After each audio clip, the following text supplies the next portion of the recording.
পাঙ্গাস মাছ দিয়ে পায়েস হতে পারে, ভাবা যায়? সিরাজগঞ্জের দুই ভাই আশরাফুল ও হারুনুর রশিদের উদ্ভাবিত এই রেসিপিকে পুঁজি করেই ১০ লাখ টাকা আয় করছেন প্রতি মাসে। কখনো সজনে পাতার রুটি, ইলিশ মাছের রুটি, পাঙ্গাস মাছের মতো অদ্ভুত রেসিপি দিয়ে নেটিজেনদের আলোচনায় থাকছেন এই দুই ভাই।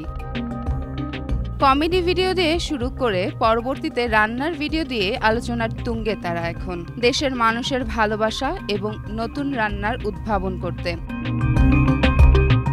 মাছের পায়েস খেতে কেমন হবে এই নিয়ে নেটিজেনদের রয়েছে তুমুল আলোচনা ও সমালোচনা। তবুও সবকিছুর বাইরে দেশের তরুণরা যে নিজেদের কর্মসংস্থানের ব্যবস্থা নিজেরাই করছে, এটিই ভালো খবর।